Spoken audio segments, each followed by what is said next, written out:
ओम नमो भगवते वासुदेवाय। ओम बृहस्पति देवाय नमः। स्वागत है आपका हमारे चैनल पर। आज के इस वीडियो में आप सुनेंगे बृहस्पतिवार व्रत की कथा। सभी प्रकार की व्रत कथाएं सुनने के लिए और हमसे जुड़े रहने के लिए आपको केवल हमारे चैनल को सब्सक्राइब करके बेल आइकन को प्रेस करना है। आज की कथा अच्छी लगे तो लाइक करना है और शेयर करना है। तो चलिए, बृहस्पतिवार व्रत की कथा सुनने से पहले हम बृहस्पतिवार व्रत के विधान जान लेते हैं। तो बृहस्पतिवार के व्रत में केले का पूजन करना चाहिए। कथा और पूजन के समय मन, कर्म और वचन से शुद्ध होकर मनोकामना पूर्ति के लिए बृहस्पति देव से प्रार्थना करनी चाहिए। मेरी इच्छाओं को बृहस्पति देव अवश्य पूरी करेंगे, ऐसा मन में विश्वास रखना चाहिए। दिन में एक ही समय भोजन करना चाहिए।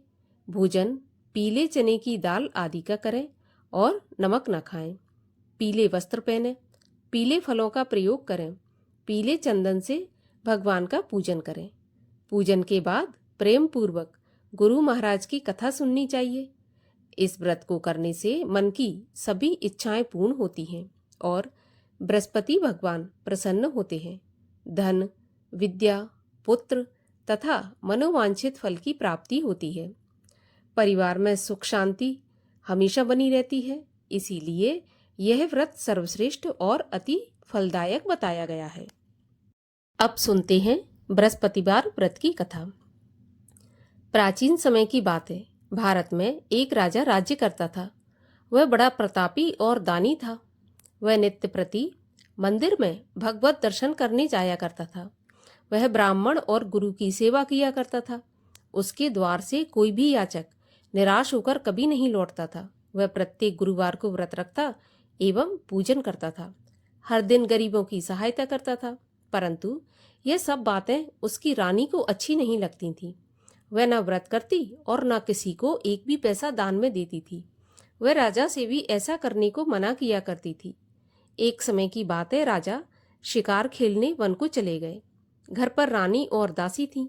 उस समय गुरु बृहस्पति साधु का रूप धारण कर राजा के दरवाजे पर भिक्षा मांगने आए।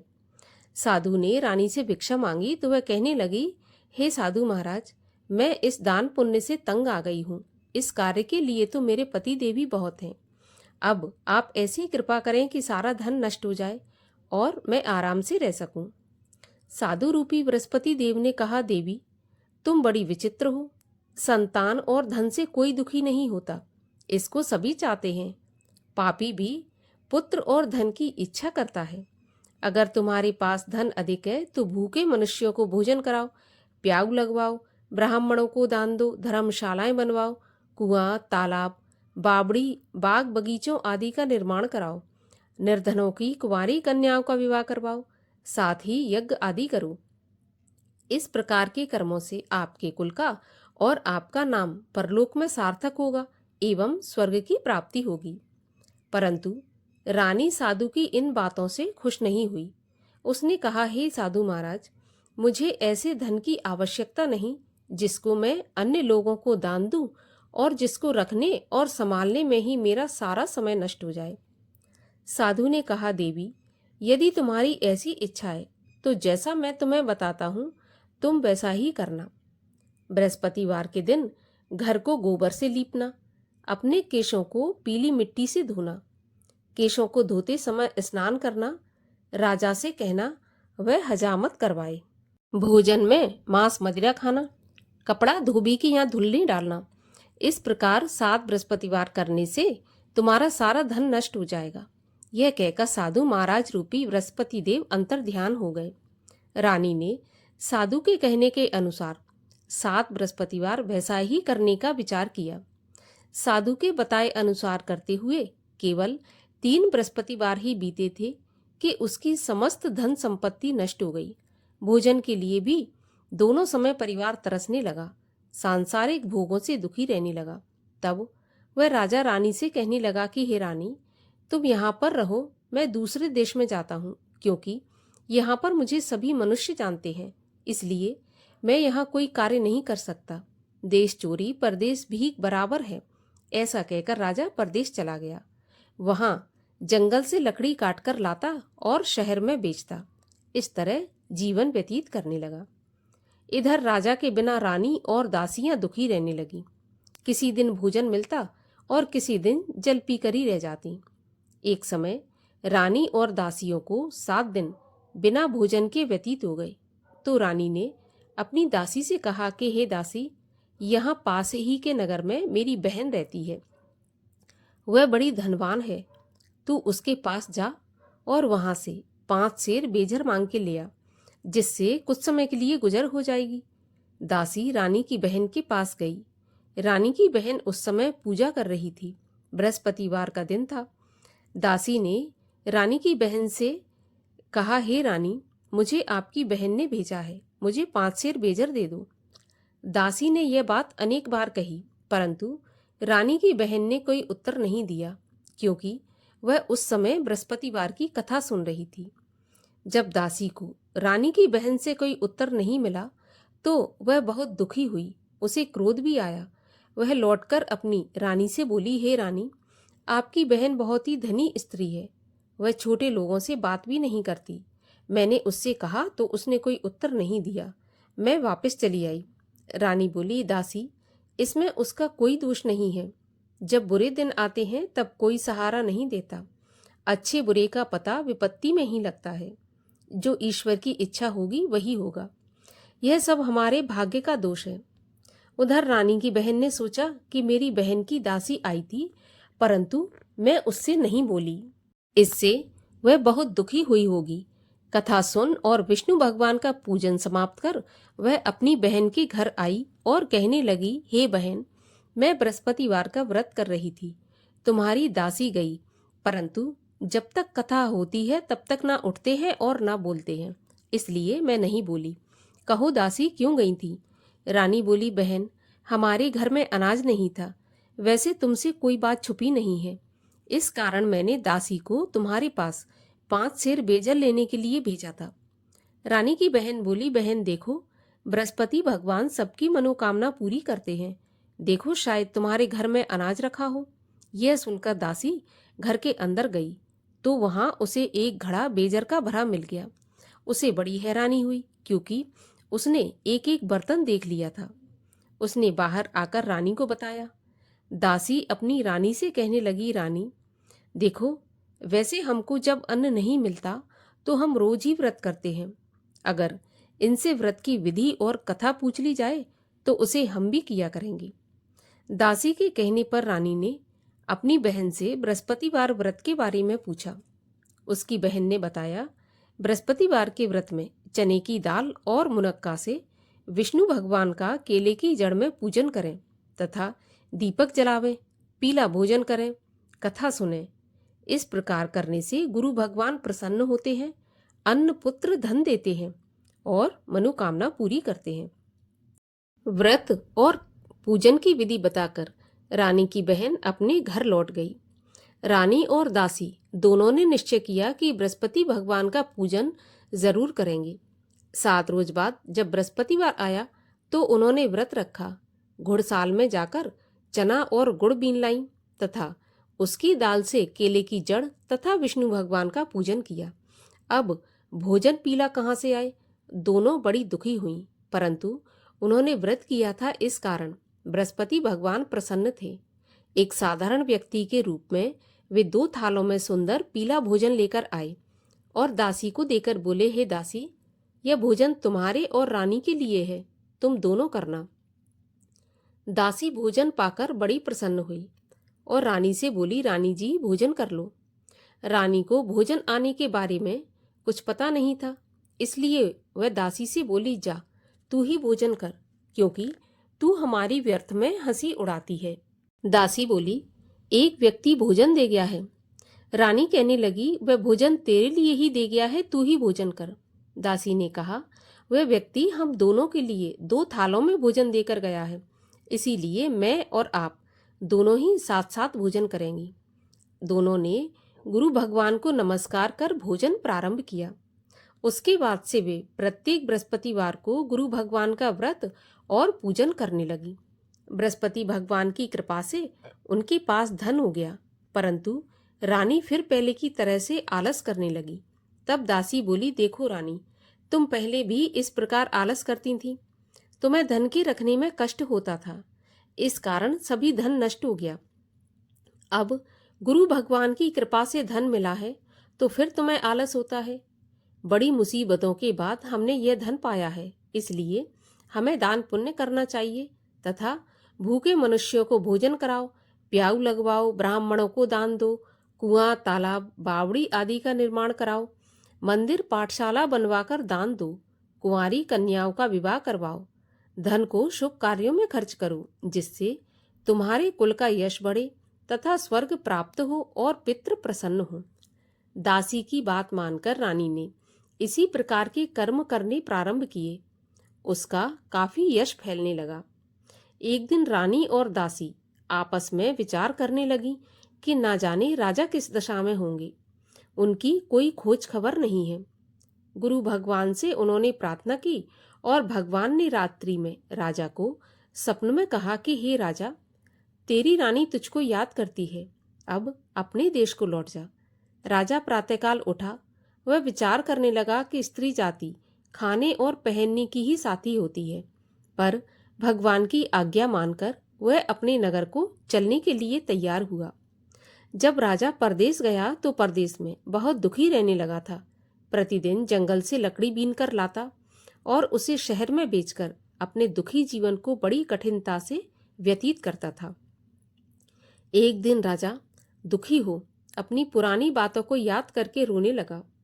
उस जंगल में बृहस्पति देव एक साधु का रूप धारण करके आए और राजा के पास आकर बोले, लकड़हारे, तुम इस सुनसान जंगल में किस चिंता में बैठे हो, मुझे बताओ।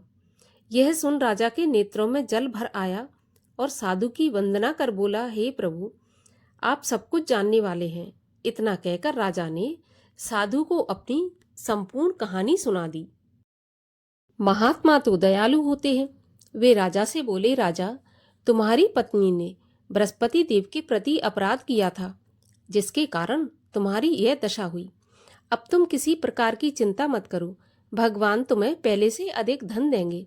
देखो, तुम्हारी पत्नी ने बृहस्पतिवार का व्रत प्रारंभ कर दिया है। अब तुम भी बृहस्पतिवार का व्रत करके चने की दाल व गुड़ जल के लोटे में डालकर केले का पूजन करो, फिर कथा कहो या सुनो, भगवान तुम्हारी सब कामनाओं को पूरा करेंगे। साधु को प्रसन्न देखकर राजा बोला, प्रभु, मुझे लकड़ी बेचकर इतना पैसा नहीं बचता जिससे भोजन करने के उपरांत कुछ बचा सकूं। मैंने रात्रि में अपनी रानी को व्याकुल देखा है। मेरे पास कोई साधन नहीं जिससे उसका समाचार जान सकूं। फिर मैं बृहस्पति देव की क्या कहानी कहूं, यह भी मुझको मालूम नहीं है। साधु ने कहा, हे राजा, तुम किसी बात की चिंता मत करो। बृहस्पतिवार के दिन तुम रोज की तरह लकड़ियां लेकर शहर में जाओ। तुम्हें रोज से दुगना धन प्राप्त होगा, जिससे तुम भली भांति भोजन कर लोगे तथा बृहस्पति देव की पूजा का सामान भी आ जाएगा। और बृहस्पतिवार की कहानी इस प्रकार से है। प्राचीन काल में एक बहुत ही निर्धन ब्राह्मण रहता था। उसके कोई संतान नहीं थी। वह नित्य पूजा पाठ करता, परंतु उसकी स्त्री बहुत मलिनता के साथ रहती थी। वह न स्नान करती, न किसी देवता का पूजन करती। प्रातःकाल उठते ही सर्वप्रथम भोजन करती, बाद में कोई अन्य कार्य करती। ब्राह्मण देवता बहुत दुखी रहते थे। पत्नी को बहुत समझाते, किंतु उसका कोई परिणाम न निकलता। भगवान की कृपा से ब्राह्मण की स्त्री की कन्या उत्पन्न हुई। वह कन्या अपने पिता के घर में बड़ी होने लगी। वह बालिका प्रातः स्नान करके भगवान विष्णु का जप करती, बृहस्पतिवार का व्रत भी करने लगी। पूजा पाठ समाप्त कर स्कूल जाती तो अपनी मुट्ठी में जौ भर के ले जाती और पाठशाला के मार्ग में डालती जाती। वही जौ स्वर्ण के हो जाते तो लौटते समय उनको बीनकर घर ले आती थी। एक दिन वह बालिका सूप में उन सोने की जौ को फटक कर साफ कर रही थी। तभी उसकी माँ ने देख लिया और कहा, हे बेटी, सोने के जौ को फटकने के लिए सोने का सूप होना चाहिए। दूसरे दिन गुरुवार था। इस कन्या ने व्रत रखा और बृहस्पति देव से प्रार्थना करके कहा कि हे प्रभु, यदि मैंने सच्चे मन से आपकी पूजा की हो तो मुझे सोने का सूप दे दो। बृहस्पति देव ने उसकी प्रार्थना स्वीकार कर ली। रोज की तरह वह कन्या जौ फैलाती हुई स्कूल चली गई। स्कूल से लौटकर जब वह जौ बीन रही थी तो बृहस्पति देव की कृपा से उसे सोने का सूप मिला। उसे वह घर ले आई और उसमें जौ साफ करने लगी, परंतु उसकी माँ का वही ढंग रहा। एक दिन वह कन्या सोने के सूप में जौ साफ कर रही थी। उस समय उस नगर का राजकुमार वहां से होकर निकला। इस कन्या के रूप और कार्य को देखकर उस कन्या पर मोहित हो गया। राजमहल आकर वह भोजन तथा जल त्याग कर उदास होकर लेट गया। राजा को जब राजकुमार द्वारा अन्न जल त्यागने का समाचार ज्ञात हुआ तो अपने मंत्रियों के साथ वह अपने पुत्र के पास गए और बोले, हे बेटा, तुम्हें किस बात का कष्ट है? किसी ने अपमान किया है अथवा कोई और कारण है? मुझे बताओ, मैं वही करूंगा जिससे तुम्हें प्रसन्नता हो। राजकुमार ने अपने पिता की बातें सुनी तो वह बोला, मुझे आपकी कृपा से किसी बात का दुख नहीं है। किसी ने मेरा अपमान नहीं किया, परंतु मैं उस लड़की के साथ विवाह करना चाहता हूँ जो सोने के सूप में जौ साफ कर रही थी। यह सुनकर राजा आश्चर्य में पड़ गया और बोला, हे बेटा, इस तरह की कन्या का पता तुम ही लगाओ। मैं उसके साथ तुम्हारा विवाह अवश्य ही करवा दूंगा। राजकुमार ने राजा को उस लड़की के घर का पता बताया। तब मंत्री उस लड़की के घर गया और राजा का आदेश ब्राह्मण को सुनाया। कुछ ही दिन बाद ब्राह्मण की कन्या का विवाह राजकुमार के साथ संपन्न हो गया। कन्या के घर से जाते ही उस ब्राह्मण देवता के घर में पहले की भांति गरीबी का निवास हो गया। अब भोजन के लिए भी अन्न बड़ी मुश्किल से मिलता था। एक दिन दुखी होकर ब्राह्मण देवता अपनी पुत्री से मिलने गए। बेटी ने पिता की दुखी अवस्था को देखा और अपनी माँ का समाचार पूछा। ब्राह्मण ने सभी हाल कहा। कन्या ने बहुत सा धन देकर अपने पिता को विदा कर दिया। इस तरह ब्राह्मण का कुछ समय सुखपूर्वक व्यतीत हुआ, लेकिन कुछ दिन बाद फिर वही हाल हो गया। तो ब्राह्मण फिर अपनी कन्या के यहाँ गया तो कन्या कहने लगी कि हे पिताजी, आप माताजी को यहाँ लिवा लाओ। मैं उन्हें विधि बता दूंगी जिससे गरीबी दूर हो जाए। ब्राह्मण देवता अपनी स्त्री को साथ लेकर राजमहल अपनी पुत्री के पास पहुंचे तो पुत्री अपनी माँ को समझाने लगी कि हे माँ, तुम प्रातःकाल उठकर प्रथम स्नान आदि करके विष्णु भगवान का पूजन करो तो सब दरिद्रता दूर हो जाएगी। परंतु उसकी माँ ने उसकी एक भी बात नहीं मानी। वह प्रातःकाल उठकर अपनी पुत्री का बचा जूठन खा लेती थी। एक दिन उसकी पुत्री को बहुत गुस्सा आया।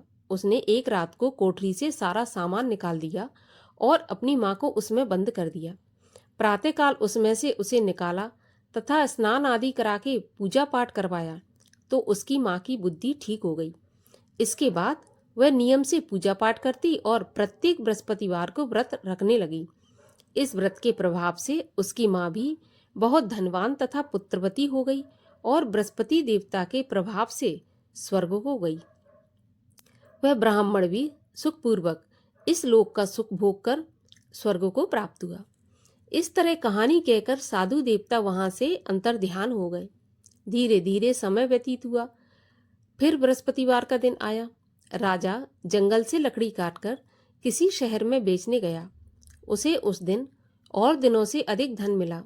राजा ने चना गुड़ आदि लाकर बृहस्पतिवार का व्रत किया। उस दिन से उसके सभी कलेश दूर हुए, परंतु जब अगला गुरुवार आया तो वह बृहस्पतिवार का व्रत करना भूल गया। इस कारण बृहस्पति भगवान नाराज हो गए। उस दिन उस नगर के राजा ने विशाल यज्ञ का आयोजन किया तथा अपने समस्त राज्य में घोषणा करवा दी कि कोई भी मनुष्य अपने घर में भोजन न बनाए, आग भी न जलाए। समस्त जनता मेरे यहाँ भोजन करने आए और इस आज्ञा को जो नहीं मानेगा उसको फांसी की सजा दी जाएगी। राजा की आज्ञा के अनुसार राज्य के सभी वासी राजा के भोज में सम्मिलित हुए, लेकिन लकड़हारा कुछ देर से पहुंचा, इसलिए राजा उसको अपने साथ महल में ले गए। जब राजा लकड़हारे को भोजन करा रहे थे तो रानी की दृष्टि उस खूंटी पर पड़ी जिस पर उसका हार लटका हुआ था। उसे हार खूंटी पर लटका दिखाई नहीं दिया। रानी को निश्चय हो गया कि मेरा हार इस लकड़हारे ने चुरा लिया है। उसी समय सैनिक बुलवाकर उसको जेल खाने में डलवा दिया। जब लकड़हारा जेल खाने में गया तो बहुत दुखी होकर विचार करने लगा कि न जाने कौन से पूर्व जन्म के कर्म से मुझे यह दुख प्राप्त हुआ है, और उसी साधु को याद करने लगा जो कि जंगल में मिला था। उसी समय तत्काल बृहस्पति देव साधु के रूप में प्रकट हो गए और उसकी दशा को देखकर कहने लगे, अरे मूर्ख, तूने बृहस्पति देवता की कथा नहीं की, इसी कारण तुझे दुख प्राप्त हुआ है। अब चिंता मत कर, बृहस्पतिवार के दिन जेल खाने के दरवाजे पर 4 पैसे पड़े मिलेंगे, उनसे तू बृहस्पति देव की पूजा करना तो तेरे सभी कष्ट दूर हो जाएंगे। अगले बृहस्पतिवार उसे जेल के द्वार पर 4 पैसे मिले। राजा ने पूजा का सामान मंगवाकर कथा कही और प्रसाद बांटा। उसी रात्रि को बृहस्पति देव ने उस नगर के राजा को स्वप्न में कहा कि हे राजा, तूने जिस आदमी को जेल खाने में बंद कर दिया है वह निर्दोष है, वह राजा है, उसे छोड़ देना।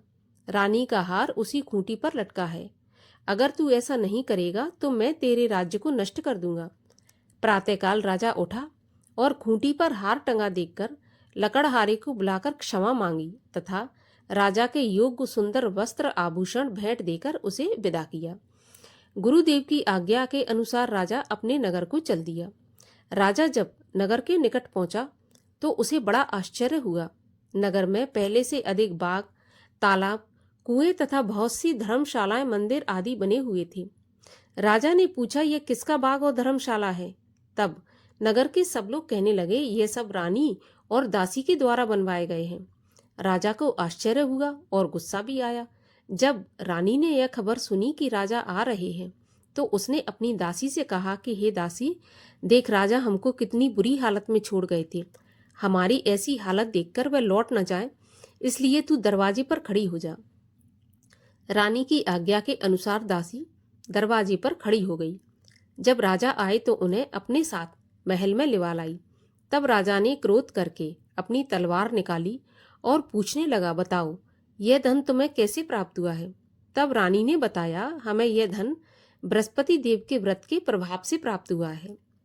राजा ने निश्चय किया कि 7 रोज बाद सभी बृहस्पति देव का पूजन करते हैं, परंतु मैं रोजाना दिन में 3 बार कहानी कहा करूंगा तथा रोज व्रत किया करूंगा।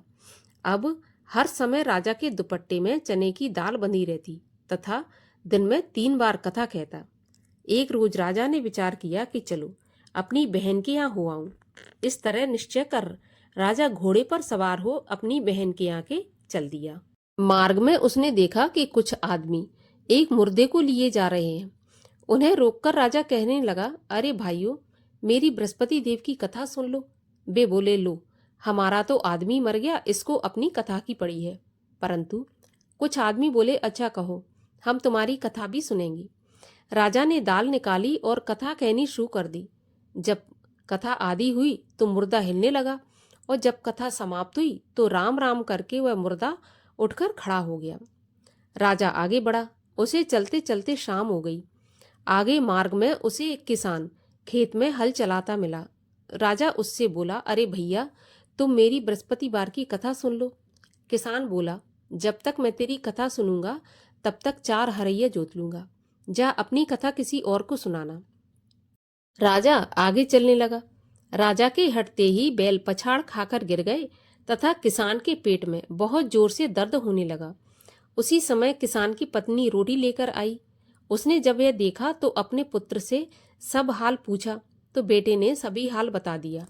बुढ़िया दौड़ी दौड़ी उस घुड़सवार के पास गई और उससे बोली, मैं तेरी कथा सुनूंगी, तू अपनी कथा मेरे खेत पे चलकर ही कहना। राजा ने लौटकर बुढ़िया के खेत पे जाकर कथा कही, जिसके सुनते ही बैल खड़े हो गए तथा किसान के पेट का दर्द भी बंद हो गया। राजा अपनी बहन के घर पहुंच गया। बहन ने भाई की खूब मेहमानी की। दूसरे रोज प्रातःकाल राजा जगा तो वह देखने लगा कि सब लोग भोजन कर रहे हैं। राजा ने अपनी बहन से जब पूछा, ऐसा कोई मनुष्य है जिसने भोजन नहीं किया हो, जो मेरी बृहस्पतिवार की कथा सुन ले? तो बहन बोली, भैया, यह देश ऐसा ही है, पहले यहाँ के लोग भोजन करते हैं, बाद में अन्य काम करते हैं। अगर कोई पड़ोस में हो तो दिखाती हूँ। ऐसा कहकर बहन देखने चली गई, परंतु उसे कोई ऐसा व्यक्ति नहीं मिला जिसने भोजन नहीं किया हो। अतः उसे मालूम हुआ कि एक कुम्हार का घर है जहां पर 3 दिन से किसी ने भोजन नहीं किया क्योंकि कुम्हार का लड़का बीमार था। रानी ने अपने भाई की कथा सुनने के लिए कुम्हार से कहा तो वह तैयार हो गया। राजा ने जाकर बृहस्पतिवार की कथा कही, जिसको सुनकर उसका लड़का ठीक हो गया। अब तो राजा की प्रशंसा होने लगी। एक दिन राजा ने अपनी बहन से कहा, हे बहन, मैं अपने घर को जाऊंगा, तुम भी तैयार हो जाओ। राजा की बहन ने अपनी सास से कहा। सास ने कहा, हाँ चली जा, परंतु अपने लड़कों को मत ले जाना क्योंकि तेरे भाई के तो कोई संतान नहीं है। बहन ने अपने भाई से कहा, भैया मैं तो चलूंगी पर कोई बालक नहीं जाएगा। राजा ने कहा, जब कोई बालक नहीं चलेगा तो तुम क्या करोगी। बड़े दुखी मन से राजा अपने नगर को लौट आया। राजा ने अपनी रानी से कहा, हम निर्वंशी राजा हैं, हमारा मुंह देखने का भी धर्म नहीं है। वह बिना भोजन आदि किए शैया पर लेट गया। रानी बोली, हे प्रभु, बृहस्पति देव ने हमें सब कुछ दिया है, वे हमें संतान अवश्य देंगे। उसी रात को बृहस्पति देव ने राजा को स्वप्न में कहा कि हे राजा, उठ, सभी सोच त्याग दे, तेरी रानी गर्भवती है। राजा को यह जानकर बड़ी खुशी हुई। 9वें महीने रानी के गर्भ से एक सुंदर पुत्र प्राप्त हुआ। तब राजा बोला, हे रानी, स्त्री बिना भोजन के रह सकती है, परंतु बिना कहे नहीं रह सकती। जब मेरी बहन आए तो तुम उससे कुछ कहना मत। रानी ने सुनकर हाँ कर दिया। जब राजा की बहन ने यह शुभ समाचार सुना तो वह बहुत खुश हुई तथा बधाई लेकर अपने भाई के यहाँ आई। तभी रानी ने कहा, घोड़ा चढ़ाकर नहीं आई, गधा चढ़ी आई। राजा की बहन बोली, भाभी, मैं इस प्रकार ना कहती तो तुम्हें औलाद कैसे मिलती। बृहस्पति देव ऐसे ही है, जैसी जिसके मन में कामनाएं हैं सभी को पूर्ण करते हैं। जो सद्भावना पूर्वक बृहस्पतिवार का व्रत करता है एवं कथा पढ़ता है अथवा सुनता है और दूसरों को सुनाता है, बृहस्पति देव उसकी सभी मनोकामना पूरी करते हैं। बृहस्पति भगवान उनकी सदैव रक्षा करते हैं। जो संसार में सद्भावना से गुरुदेव का पूजन एवं व्रत सच्चे हृदय से करते हैं, उनकी सभी मनोकामनाएं पूर्ण होती हैं। जैसी सच्ची भावना से रानी और राजा ने बृहस्पति देव की कथा का गुणगान किया तो उनकी सभी इच्छाएं बृहस्पति देव ने पूर्ण की थीं। इसलिए सबको कथा सुनने के बाद प्रसाद लेकर जाना चाहिए। हृदय से उनका मनन करते हुए जयकारा बोलना चाहिए। बोलिए बृहस्पति देव की जय, बोलिए विष्णु भगवान की जय। बृहस्पति देव की आरती। ओम जय बृहस्पति देवा, स्वामी जय बृहस्पति देवा, छिन छिन भोग लगाऊं, कदली फल मेवा। ओम जय बृहस्पति देवा, तुम पूरन परमात्मा, तुम अंतर्यामी, जगत पिता जगदीश्वर, तुम सबके स्वामी। ओम जय बृहस्पति देवा, चरणामृत निज निर्मल, सब पातक हरता, सकल मनोरथ दायक, कृपा करो भरता। ओम जय बृहस्पति देवा, तन मन धन अर्पण कर, जो जन शरण पड़े, प्रभु प्रकट तब होकर, आकर द्वार खड़े। ओम जय बृहस्पति देवा, दीन दयाल दयानिध, भक्तन हितकारी, पाप दोष सब हरता, भव बंधन हारी। ओम जय बृहस्पति देवा, सकल मनोरथ दायक, सब संशय हारी, विषय विकार मिटाओ, संतन सुखकारी। ओम जय बृहस्पति देवा, जो कोई आरती प्रभु की प्रेम सहित गावे, जेठानंद आनंद कर, सो निश्चय पावे। ओम जय बृहस्पति देवा, बोलो विष्णु भगवान की जय, बोलो बृहस्पति देव की जय।